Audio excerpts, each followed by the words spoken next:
Opa, aqui é o Gustavo Soares, eu estou aqui na casa do coletivo, do Ideia Fixa. A gente vai conversar agora com o Rodolfo França e é uma conversa bem especial porque eu tive a oportunidade de conhecer ele enquanto eu também estava começando, né? Então a gente trabalhou junto na Incentive House, depois eu fui para a Editora Abril e convidei ele para vir trabalhar comigo em alguns especiais. A gente acabou crescendo junto, aprendendo a fazer revista junto. Eu acabei saindo do universo de revista um pouco, mas ele foi completamente abduzido, né, e pelo universo editorial e seguiu e fez projetos fantásticos, ganhou prêmios incríveis e hoje está aí desbravando, aí, tentando novos horizontes lá em Berlim. Então, Rodolfo, muito obrigado, cara, por ter aceito o convite. Né? Obrigado você, cara. Acho que é um prazer estar falando de design e fomentando a discussão e acho que é um espaço incrível para a gente brincar um pouco. Bacana. Enfim, eu conheço muito da sua história, né? Sim. Mas conta um pouquinho assim da gente voltar, né? A gente voltar para esse começo de Editora Abril, onde você chega lá para fazer especial, né? Também um pouco literalmente verde, né? De revista e o que nesse começo de Editora Abril te fascinou, né? Te deixou impressionado? Como é que foi esse comecinho de Editora Abril? Cara, para mim foi muito mágico, porque eu vinha de propaganda e pequenas agências. Eu me lembro até hoje do meu primeiro dia, quando eu entrei na Abril, eu vi um espelho de revista na mesa e eu não fazia ideia do que era aquilo. E foi muito esquisito, mas ao mesmo tempo muito desafiador de, cara, peraí, então existe um planejamento, porque em publicidade, a gente, pelo menos onde eu estava, a gente não tinha esse cuidado com o processo, o fluxo, era job entrando, job saindo, fecha esse, abre esse. Então foi um momento de pensar, e claro, era um produto, né? Pensar uma revista, uma linguagem, um público. Então acho que foi muito mágico, cara. Você entrou para fazer, né? A gente estava lá fazendo especiais de música, não eram nem revistas de série, né? Sim, era o começo da Bis, era uma volta da Bis, uma baita marca de revista de música principal, tinha muito carinho, né? E a gente começou com os especiais, você antes que eu, e eu entrei meio nisso, se não me engano, entrei no segundo volume da série Rock Internacional. Então já era um trabalho em andamento, eu era cru, eu não sabia nada de revista, referência. Música eu adoro, entendo um pouco, mas revista não, de tipo design também eu não tinha muito conhecimento, porque o meu background era outro. Então também contigo foi um momento eu senti que eu tinha que correr atrás dentro daquele universo, Editora Abril, Jovens Talentos, designers do Brasil inteiro. Eu não sendo designer, não tendo a formação acadêmica em design, eu senti que eu tinha que correr atrás para estar junto com esses caras e estar, cara, dialogando com eles e trabalhando no mesmo nível. Então o desafio foi enorme, assim. Nem sei como eu consegui passar por ele, foi olhando hoje, pensando assim, foi... E vindo de propaganda, né? A gente via de incentivo, quer dizer, a questão do refinamento da linguagem, é tudo muito superficial, é tudo muito a toque de caixa, é muito básico. E de repente você cai lá no editorial de revista, que que faz um uso muito extenso de tipografia, e de repente é um universo do novo. Como é que você lembra desse momento em que você falou, caramba, tipografia, type, esse negócio é fascinante e esse negócio tem um impacto muito grande no que eu faço? Cara, eu lembro de dois momentos, assim. Na Abril, com a Bis, e um passo atrás antes, eu acho que tipografia para mim foi eu via ali a mágica acontecendo quando eu conhecia a Helvetica Neue. Ali eu estava numa agência, era o meu primeiro estágio e tinha um designer lá, cara, o cara era cego de um olho e era o melhor designer que eu vi, assim, o acabamento incrível, um olho crítico, e ele era cego de um olho, cara. Era o Nando. E ali, cara, quando eu vi aquele uso, aquela super família, aqueles contrastes, a relação, variações, foi muito mágico, assim, foi muito ter noção de que muita coisa ali era possível. E aí um segundo momento foi quando eu entendi que tipografia tinha voz, que foi na BIS, a gente com aqueles especiais, a gente tinha aqueles hábitos de matéria com a brincadeira tipográfica ali, que eu entendi que eu poderia enxergar a letra como forma e criar uma composição e construir títulos e brincar com o conteúdo e contar a história através da tipografia e do design. Então foi assim, e era divertido demais. A gente layoutava, construía a revista e deixava para aquele final ali, cara, agora é a hora de brincar. Ligava a música, som alto e ficava pirando naquelas aberturas de matéria e, putz, cara, era muito legal.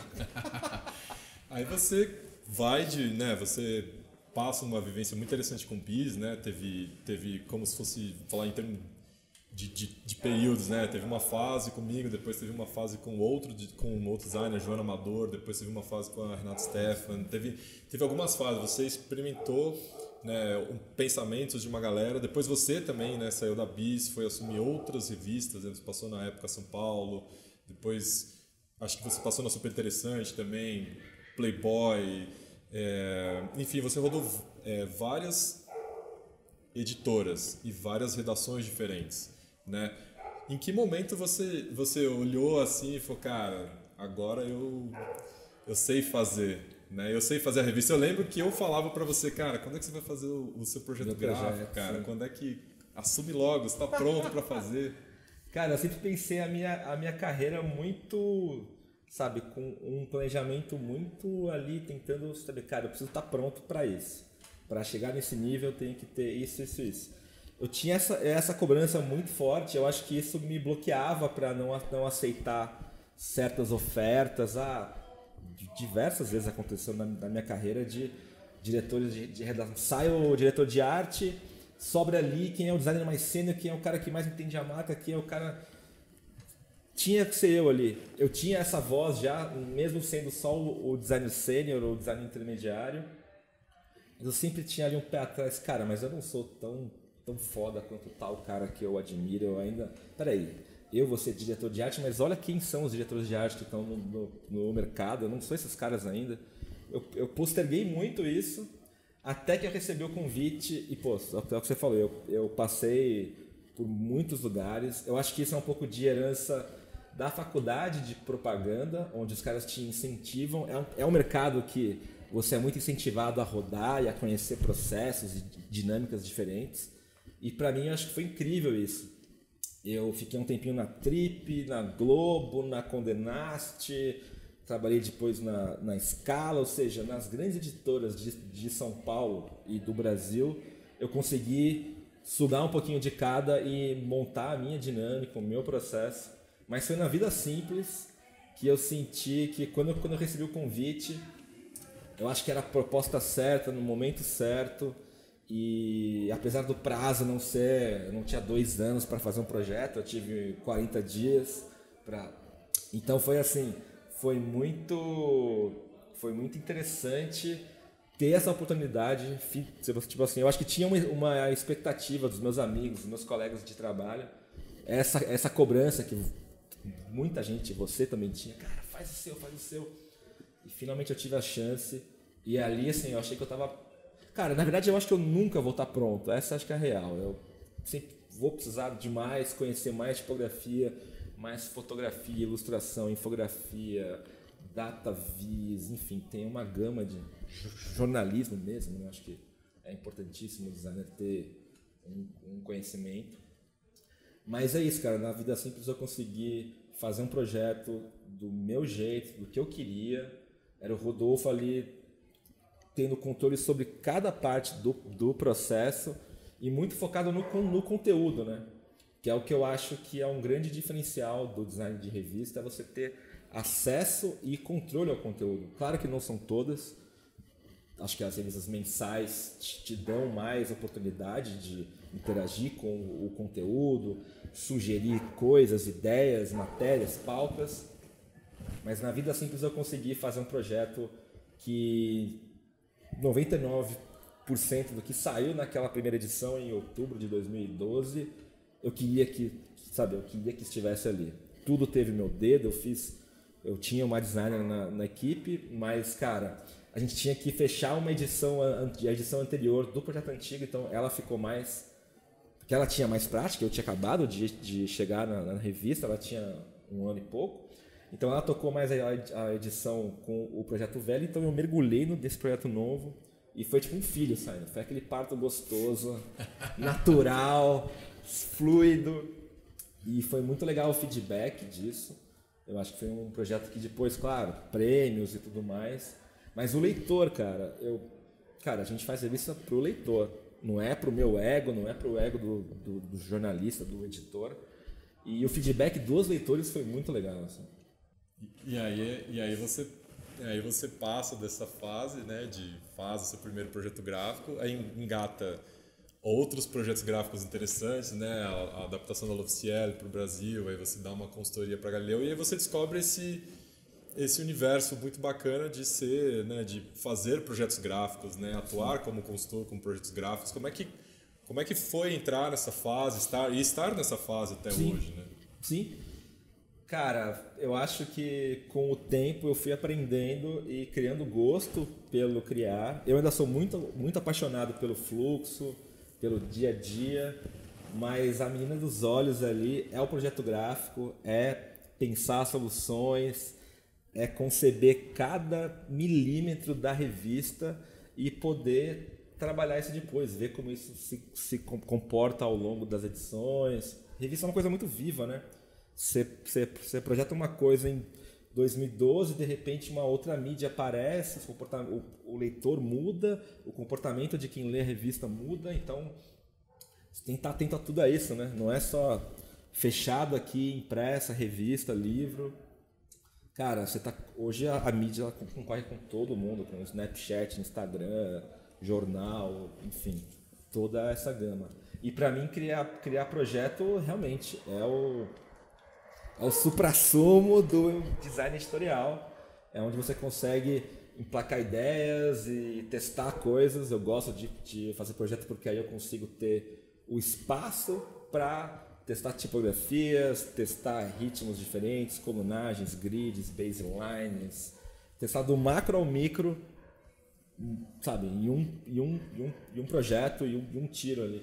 É uma oportunidade muito boa de testar tudo, linguagem fotográfica, ilustração, e cara, é bom demais. E aí então nesse fluxo bem interessante, né, de ficar fazendo projetos, tanto para edições especiais quanto para adaptações globais para o mercado local ou para realmente fazer consultoria para publicações recentes, né, rever projetos gráficos. Como é que é um pouco do seu processo nisso, de considerar o projeto editorial e aí ver o que é relevante e o que não é relevante para ser manifestado no projeto gráfico? Como é que você, ao longo de tantos projetos, né, como é que você lida com essa transposição? Cara, eu penso muito na função. Então, assim, para mim, de novo, o leitor é quem manda ali. Então, cada projeto eu tento sempre... Normalmente as pessoas me chamam ou pensam em fazer um redesign, um projeto novo, um projeto gráfico novo, quando cansamos, não sei o quê. Nunca meio pensando no projeto, no leitor. Então acho fundamental você discutir, entender. Eu acho que sempre quando eu começo o projeto faço ali um questionário para entender as motivações dos editores, dos designers, entender o que vocês querem, por que vocês estão mudando, sabe? Eu acho que você tem que ter esse ponto inicial. Muitas vezes é uma motivação, a gente viu, tá na moda isso, tá na moda aquilo. Não, cara, vamos, sabe? Então, assim, essas mudanças são muito drástico, né? Pensando no leitor, cara, você fazer uma mudança de papel, de tipografia, são mudanças muito drásticas para você, de repente... leitor, agora aquela revista que você leu durante 4 anos era de um jeito, agora é de outro. Se vira aí, tem até um manual para você aprender a ler a revista de novo. Não, você não pode mandar um manual. E aí, assim, você fez as considerações do projeto editorial, né? Você já sabe quais são as necessidades, né, que ela tem. E revista existe uma estrutura de leitura um pouco um pouco tradicional, um pouco clássico, né? Você tem o famoso picadinhos do começo, que são notinhas aqui e ali, você vai imergindo o leitor até entrar nas matérias maiores, matéria de capa, e depois também tem um outro fluxo de leituras menores, listas, às vezes cartas, e aí vai, e por aí vai. Quando você vai lá para ter as considerações e vai entrar nas definições de fato, que você já tem que definir ali, margem, grid, colunagem. Por onde começar? Por onde começar? Como é que você encara isso? Cara, eu começo pela fonte. Tipografia também, fonte de texto, né? Para mim é o que dá voz à revista inteira. Eu acho que a identidade, acho que o bastião de qualquer produto editorial é a tipografia. Por mais que seja uma revista de fotografia, eu acho que se o cara tiver a foto mais incrível do mundo, com uma escolha tipográfica errada, no rodapé, na legenda, perdeu. Então eu sempre começo pela fonte, escolhas de fonte de texto, tamanho, teste, e aí é imprimir, né? Gastar papel. As editoras odeiam, eu sempre fui um cara gastador de papel, porque quando é projeto é testar, então corpo 9, 9.1, 9.2 e vai entre uma gama ali, normalmente eu pego o type specimen e beleza, vejo ali o que o designer de fonte já pensou ali, né?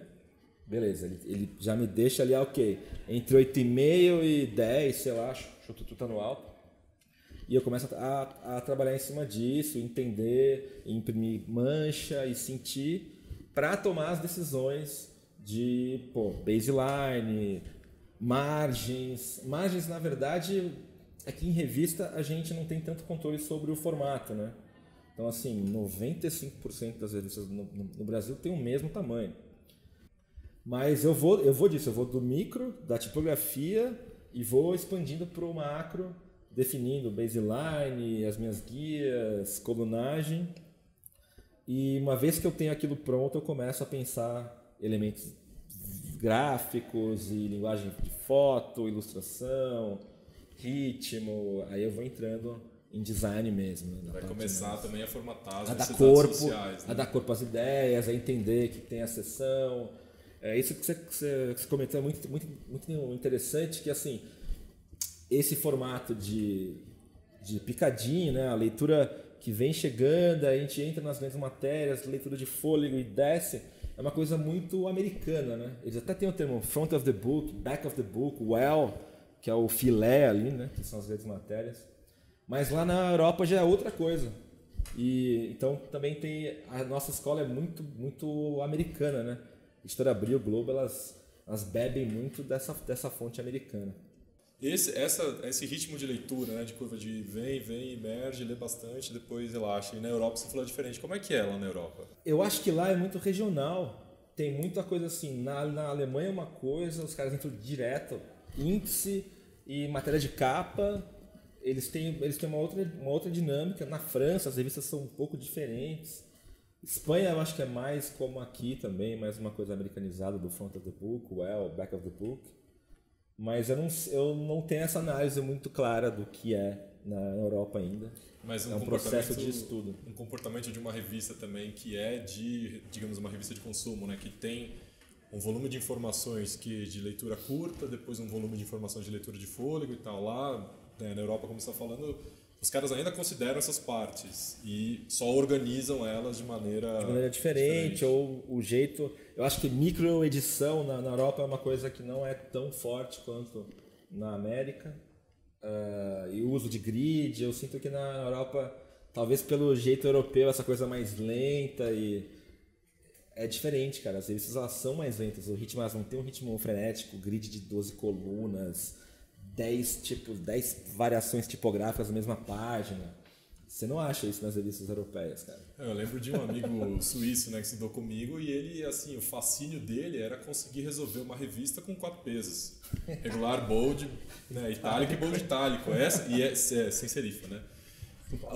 A pegada dele era essa, né? Então, e é interessante porque, especificamente na Suíça, os caras têm uma tradição de resolver 3, 4 línguas na mesma publicação, né? E fazer um uso virtuoso de grid e tal, mas não necessariamente ficar variando, né? De N famílias, superfamílias, que aliás é um ponto muito interessante, né? Você falou, eu começo na seleção da fonte de texto. Tem alguma coisa específica na fonte de texto que você considera assim para fazer a seleção? Assim? Legibilidade, cara. Eu acho que para mim é a primeira coisa fundamental. A revista tem que ser lida. Claro que você pode ter ali uma liberdade David Carson ali de publicar uma entrevista em Digbats, mas a revista tem que ser lida, cara. Então, assim, relações de contraste, o peso da mancha de acordo com o leitor, de acordo com o público, de acordo com o papel, o tipo de impressão. Dá para você ter uma fonte muito, muito pesada numa rótula, vai manchar a página. Então, essa escolha é muito calcada no processo industrial também. Que eu acho que é uma coisa que eu vejo muito pouco isso aqui.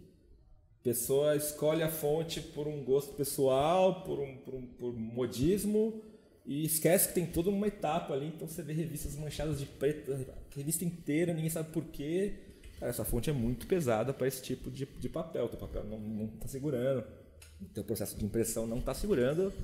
E você vivenciou uma coisa parecida com isso, quando você escolheu a Lyon para fazer na Vida Simples, lembro de você comentar, né? A Lyon e a Atlas. Atlas Grotesque. E você falou, putz, eu não sei se esse é o peso, veio esquisito. Na Vida Simples foi muito curioso, porque eu tomei as decisões, eu escolhi a Lyon Text, muito porque eu estava na época apaixonado pela New York Times Magazine, e eu lia muito ela, eu adorava a fotografia, o design, mas inconscientemente eu estava apaixonado pela fonte. Eu não tinha essa noção, não era claro para mim até descobrir que aquela era a Lyon, que era aquela fonte da Commercial Type, e aí fazer os pontos, pedir o teste e imprimir. Cara, eu sou apaixonado por ela até hoje. E foi muito curioso que quando eu conheci o Christian Schwartz, moleque, né? Fui lá falar com ele, todo tímido e tal. Só que eu falei, cara, mas eu achei que a fonte muito pesada, você podia ter um peso mais light, mais fino. Fechou o tempo ali, o cara, quem é você para falar? Mas ao mesmo tempo criou assim, a gente depois disso criou um laço ali, a gente se conversa até hoje. Mas ele discordou então? Ele discordou, cara. E depois aí, acho que a coisa aconteceu, depois aí eu fiz esse primeiro projeto gráfico e depois de, acho que não deu nem um ano, a editora, crise, a revista vendendo bem, só que não tão bem o suficiente para bater aquelas metas malucas que as editoras impõem. Então tomaram-se a decisão de derrubar a lombada. A revista era impressa em couché brilho, baixa alvura, mas de lombada quadrada, acabamento bom. E era assim, 10 anos de revista assim. Então quem assinava a revista desde o começo tinha bonitinho na parede ali, colecionava. E aí um diretorzão lá veio com a ideia de, cara, vamos derrubar essa lombada porque é uma economia anual de tanto e não sei o quê. E cara, eu pensando no leitor, pensando no cara que tinha a coleção, falei, cara, como é que eu vou fazer isso?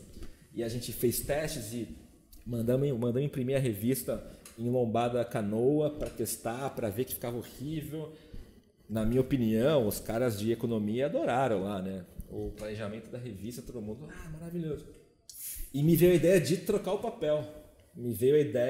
E aí foi um pouco de modismo, um pouco de desejo de mudança. Tá, se eu tenho que derrubar a lombada de quadrada para canoa, eu tenho que entregar, eu tenho que ter um motivo essa mudança. E aí eu pensei a gente trocar o papel, ter um papel na revista que justificasse a lombada canoa.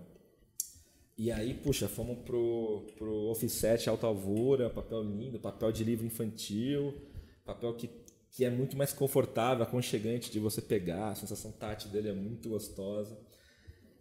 E quando a gente jogou a Lyon ali, imprimimos a revista, toda aquela minha angústia de querer ter um peso mais leve, porque era um papel couché brilho, acabou, cara, porque o papel absorvia muito mais tinta. E aí a Lyon casou com uma luva naquele papel, você queria abraçar a revista.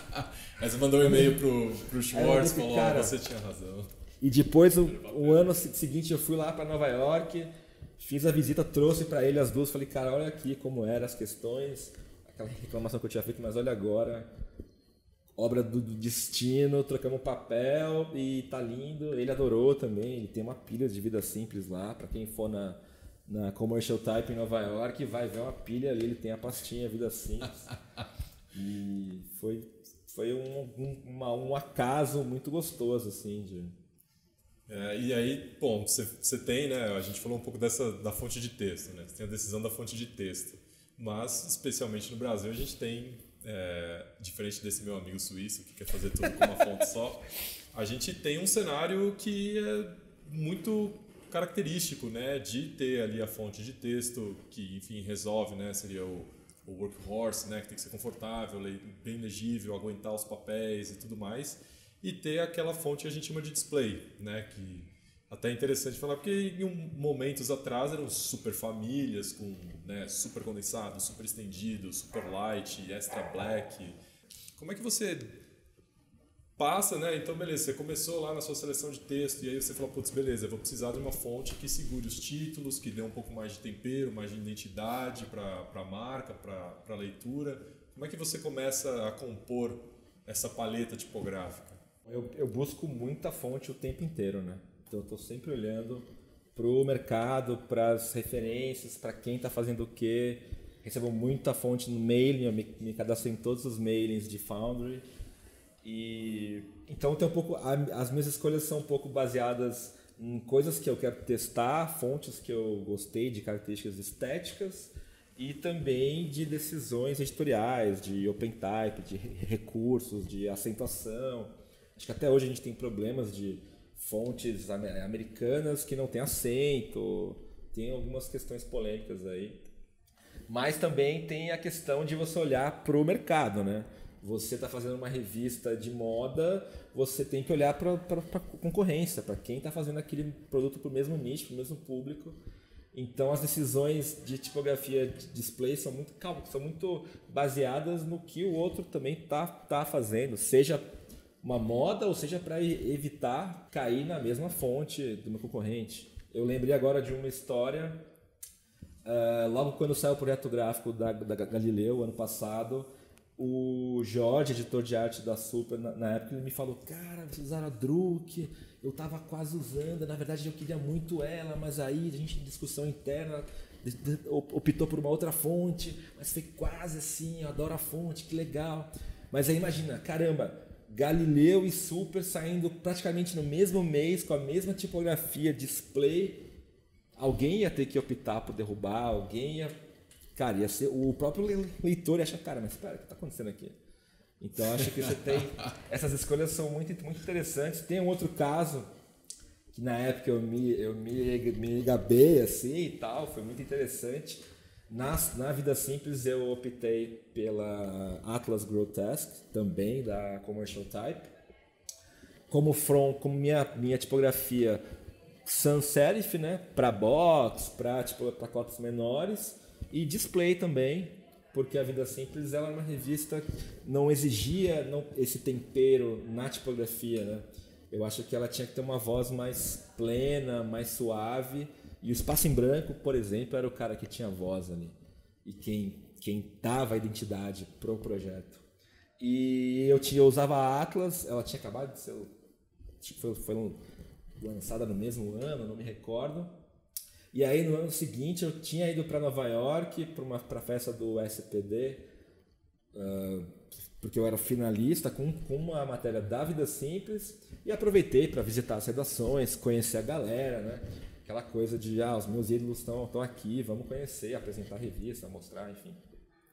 E eu cheguei na Popular Mechanics e eles estavam com o projeto gráfico novo na parede, sendo ainda em aprovação e tal, e eu olhei assim... Reconheci o A, olhei as características e falei, cara, essa aqui é a Atlas? A menina olhou assim, como você sabe? Eu falei, não, tá aqui na minha revista, eu uso ela há 8 meses. E os caras, assim, eu soube que depois a designer lá riu, achou engraçado. Mas o Michael Lawton, que era o diretor de design, o cara ficou furioso, como assim? Eles tinham muito aquela pilha de exclusividade, né? E pra mim foi meio Gol do Brasil ali. Vai Brasil. Foi muito interessante. Teve um outro ponto que você tocou antes, e eu vou trazer ele, que é muito importante, não só para o resultado final, mas para o fluxo do dia a dia, né? As fontes, cada vez mais, elas são mais inteligentes, né? Elas têm recursos que a gente chama de recurso open type, né? Para quem está no dia a dia lá da revista, que tem muita edição visual e muitas características, esses recursos podem agilizar demais o dia a dia, né? Então, me conta um pouco de como você avalia as fontes sob essa perspectiva de OpenType, como você faz uso dessa tecnologia na definição dos seus projetos. Cara, as minhas escolhas são muito baseadas nos recursos OpenType, sim. Acho fundamental pensar em fluxo. Eu sou um cara que penso muito no fluxo, em ganho de tempo, em focar o tempo do designer, da equipe para o que realmente interessa. Claro, eu quero ter um projeto gráfico impecável, mas eu não preciso ter toda a edição, ter que trabalhar ali, ficar checando se os estilos estão todos certos. Eu quero ter uma minha paleta de paragraph styles, de character styles redondinha, tudo ali, mágica, né? Fazendo a magia acontecer. Agora, eu sinto que aqui no Brasil a gente ainda está engatinhando em OpenType, o uso de OpenType nas grandes editoras. Eu acho que o pessoal ainda não conseguiu enxergar os benefícios do OpenType nesse sentido de variações, de ligaturas. Eu lembro de uma vez, eu estava numa revista e cheguei primeiro dia, olhei a paleta de fontes da revista, pirei que eles usavam uma tipografia que eu adorava, porque eu sabia dos recursos. É uma foundry famosíssima por ter os recursos OpenType, Typotech. E, cara, eu fiquei indignado que os caras não estavam usando tudo aquilo que aquela super família cheia de recursos, discretionary ligature, os caras tinham tudo ali para fazer e estavam fazendo na unha, como se estivesse no Pastap dos anos 70, assim. E o que eles estavam fazendo? Cara, era a história dos números em bullet. Eles estavam fazendo, assim, eu tinha que layoutar uma matéria de produto, então tinha lá, produto 1 era para indicar a legendinha, número 1, 2, 3, 4, 5.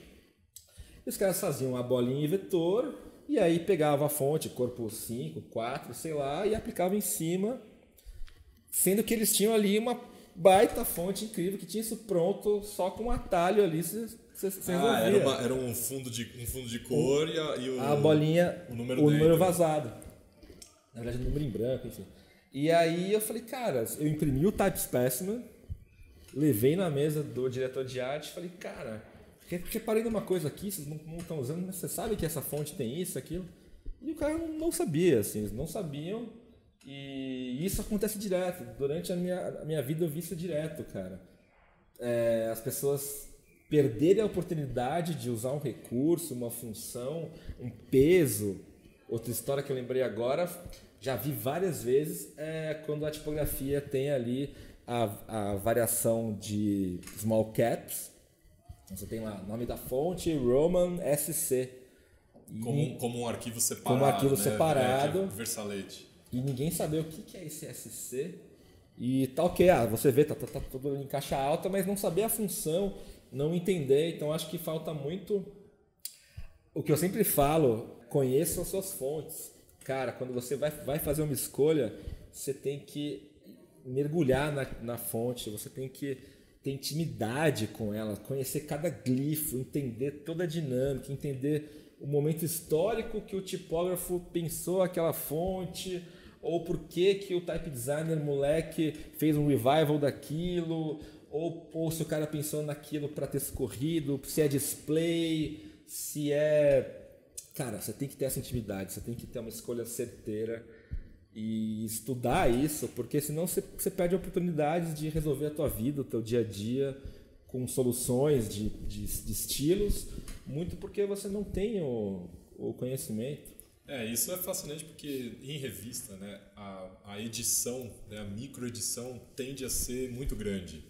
Então, né, o parágrafo começa, tem lá o título, a linha fina, aí tem quem foi que escreveu, aí o primeiro parágrafo começa, vai ter um drop caps, ou vai começar com 3 ou 4 palavras em versalete.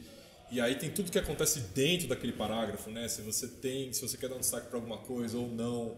Os números, às vezes, eles vêm como default para ser alinhados pela caixa alta, e a fonte tem os números que são feitos para correr com a caixa baixa, né? Com as minúsculas.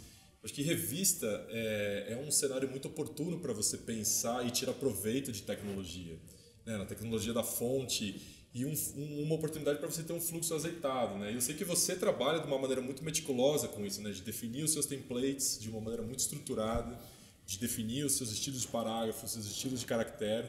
E a gente teve a oportunidade de fazer um trabalho fantástico na Vida Simples, né? De pegar uma série de questões que você identificou e falou, nossa, aqui a gente perde muito tempo, né? E eu sei que dá para fazer diferente. Fala um pouquinho de como é que você... Como é que isso ocorreu para você, de você ver essa oportunidade, depois de ter essa implementação e você ver a sua equipe usando essa tecnologia? Na Vida Simples a gente tinha, a revista ainda tem até hoje, a gente tinha a sessão inicial, o compartilhe, que era uma sessão toda picadinha, e é isso, eu gosto de trabalhar muito a microedição para conduzir a leitura, para indicar os pontos de interesse, para mostrar a leitor, isso aqui é mais importante do que isso.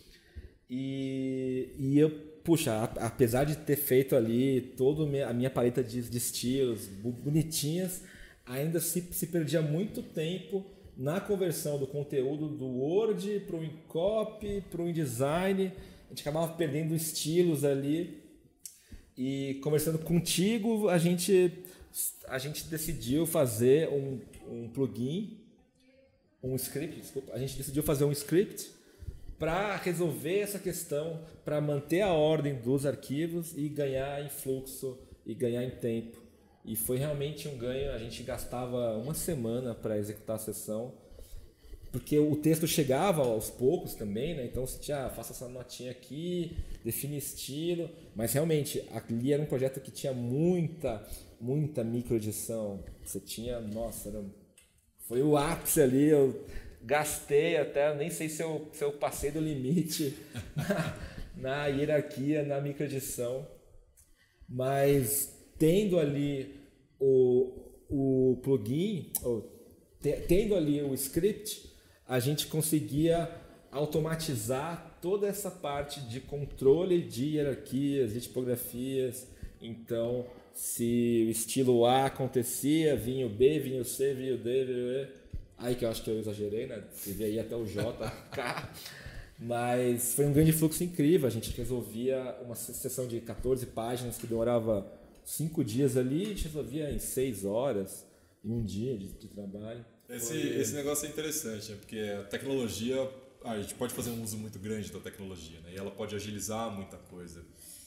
E a tecnologia está assim também, né? A gente vai falando de tecnologia e hoje o consumo de conteúdo é muito maior em ambiente digital e tudo mais, mas fica essa discussão, né, sempre de putz, mas a revista vai acabar, a revista não vai acabar, o jornal vai acabar, o jornal não vai acabar.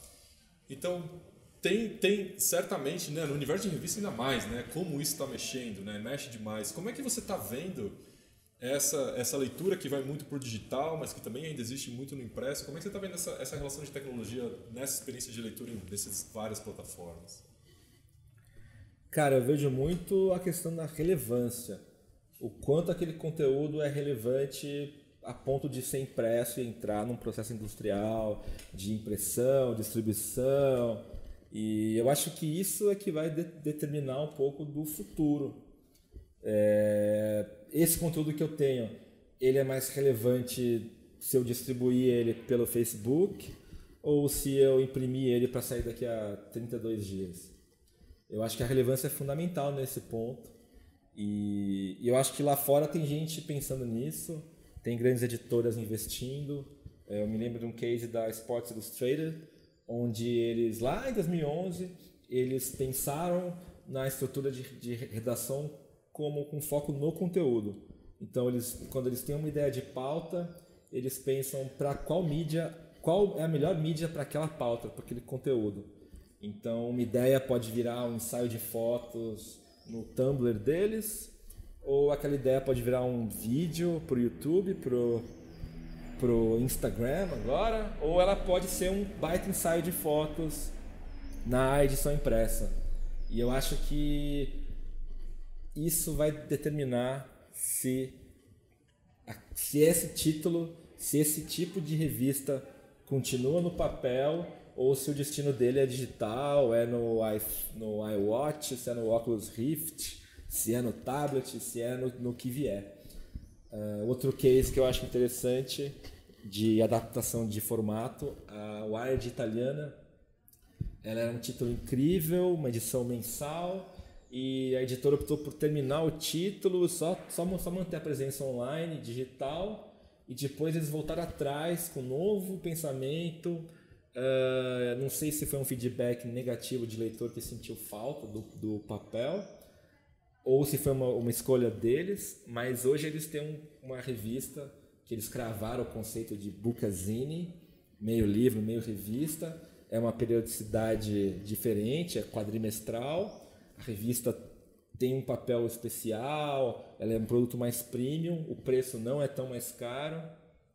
Mas sabe, tem gente tentando, eu acho que tem grandes editoras tentando descobrir qual é o futuro. Eu penso muito nisso, eu vejo muito como a impressão, como o digital valorizando o que é impresso. Então, assim, para aquele conteúdo ser impresso, ele tem que ter uma relevância. Eu acho que tem que pensar mesmo na experiência do leitor com aquele conteúdo. Eu acho que esse vai ser meio o caminho para essas revistas, para o conteúdo editorial. Bacana. Cara, muito obrigado pelo papo, foi incrível. Eu espero que a galera, né, volte, assista de novo e vá na minúcia, né? Tem muita referência, você falou de muita coisa. E o Rodolfo, ele foi entrevistado pelo Diego Maldonado e pelo Érico Lebedenko, né, em uma iniciativa muito bacana deles que se chama Dia Crítico, é um canal de YouTube, né? E a entrevista do Rodolfo lá é um super complemento ao que a gente falou aqui, né? Então, se você quer conhecer um pouco mais, né, do Rodolfo também, do trabalho dele com revistas e de trabalho de revistas em geral, de repente vale a pena dar uma conferida lá, né? A gente fica por aqui. Valeu, Rodolfo. Valeu.